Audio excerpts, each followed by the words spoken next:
पहले public sector हुआ करता था, BHEL, HEL, ये सब कंपनी होती थी। इसमें युवा रोजगार पा सकते थे। इनको एक के बाद एक, एक के बाद एक, एक के बाद बेच रहे हैं। तो आपके जो रास्ते थे बेरोजगारी से निकलने के,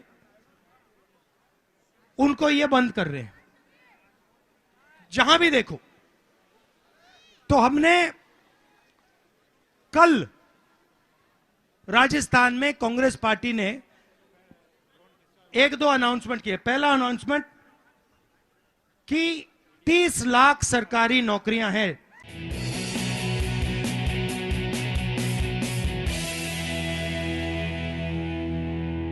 थोड़ा शांत हो जाएं, शांत हो जाएं। पिछले साल कन्याकुमारी से लेकर कश्मीर तक हमने भारत जोड़ो यात्रा की, 4000 किलोमीटर, और हजारों लोगों से मेरी बातचीत हुई। हर प्रदेश में, अलग अलग डिस्ट्रिक्ट्स में, अलग अलग भाषाओं में, और सब लोगों ने एक ही बात कही कि जो हिंदुस्तान है वो नफरत का देश नहीं है, वो मोहब्बत का देश है, भाईचारे का देश है। और रास्ते में लोगों ने मुझे 2-3 चीजों के बारे में, हर स्टेट में पूरे रास्ते बताया। पहली बात कि आज के हिंदुस्तान में युवाओं को रोजगार नहीं मिलता है, कि बड़े बड़े उद्योगपतियों को देश की पूरी पूंजी पकड़ाई गई है।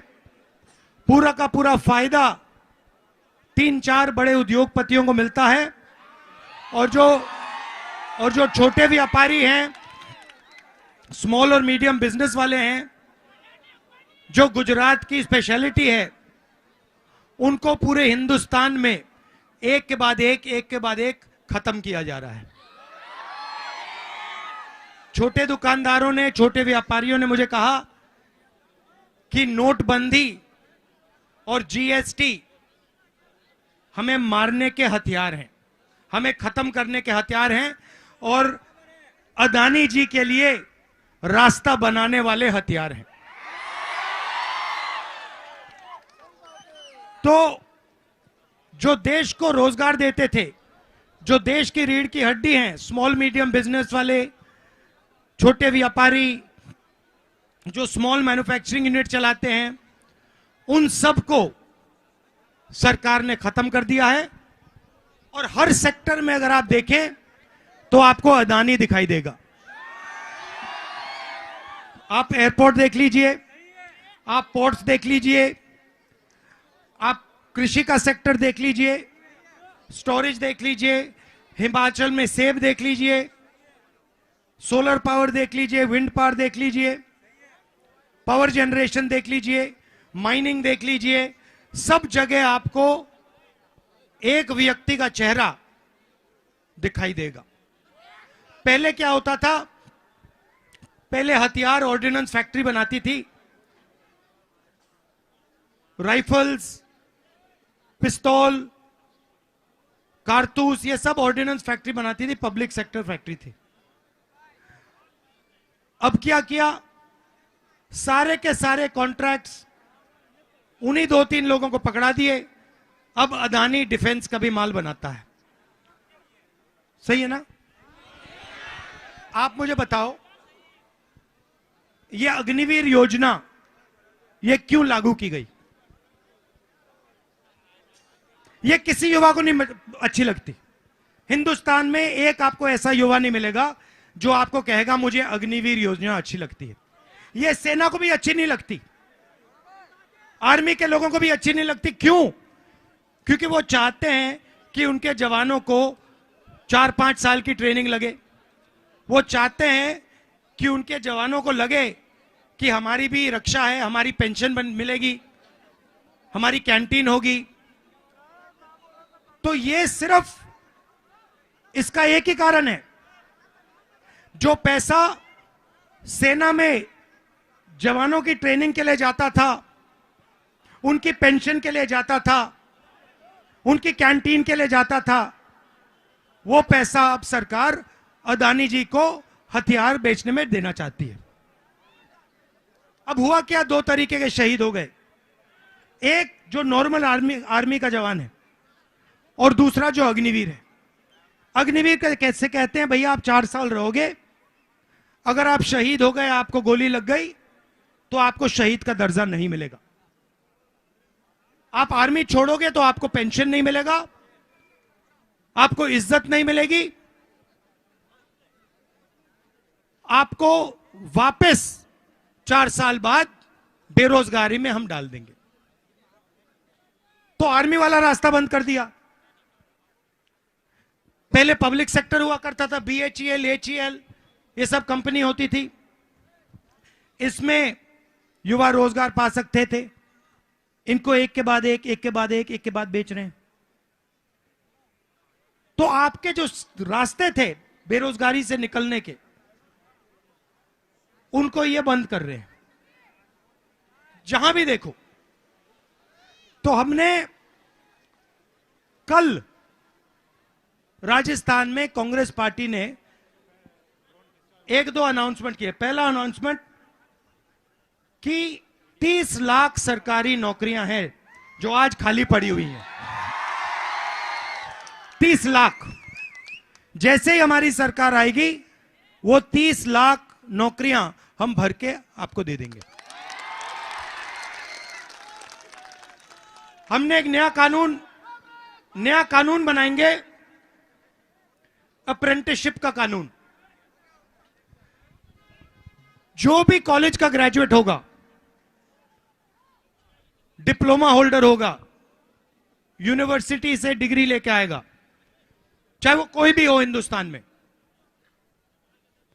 उनको हम अप्रेंटिसशिप का अधिकार देने जा रहे हैं। मतलब 1 साल के लिए उनको गारंटी करके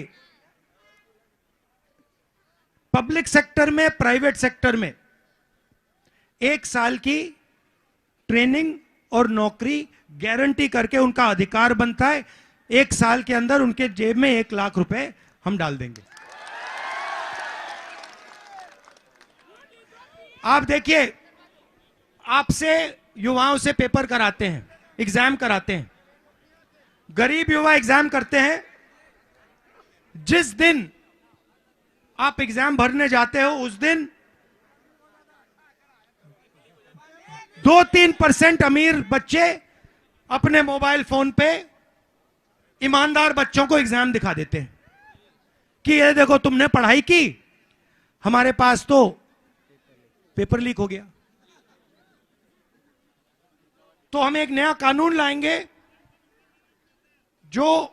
ये जो पेपर की आउटसोर्सिंग हो रही है, टेस्टिंग की आउटसोर्सिंग हो रही है, चेकिंग की आउटसोर्सिंग हो रही है, इसको हम बंद कर देंगे। सिर्फ सरकारी संस्थाएं एग्जाम दे पाएंगे। और अगर किसी ने पेपर लीक करवाया तो उस पर जबरदस्त कार्रवाई, कानूनी कार्रवाई एकदम हम शुरू कर देंगे। तो ये हुई बात बेरोजगारी की। मेन सवाल यह है कि 90% लोग खेती करते हैं, मजदूरी करते हैं, ईमानदारी से काम करते हैं, और हिंदुस्तान में उन 90% को कहीं भागीदारी नहीं मिलती। आप बड़ी बड़ी मीडिया कंपनी देख लो, बड़ी ब्यूरोक्रेट्स को देख लो, आपको जो 90% आबादी है हिंदुस्तान की, वो लोग आपको इसमें नहीं मिलेंगे। तो ये हम बदलना चाहते हैं कि गरीब व्यक्ति, चाहे वो किसान हो, मजदूर हो, छोटा दुकानदार हो, जो हाथ से काम करता है, उनके लिए भी बैंक के दरवाजे खुले। आज क्या होता है, नरेंद्र मोदी जी ने हिंदुस्तान के सबसे बड़े अरबपतियों का 16 लाख करोड़ रुपया माफ किया है। 16 लाख मतलब आप जानते हो 16 लाख करोड़ कितना होता है? आम आदमी समझ ही नहीं सकता ये 16 लाख करोड़ कितना होता है। मैं आपको बताता हूं, 65,000 करोड़ रुपए, 65,000 करोड़ रुपए में 1 साल का मनरेगा चल जाता है।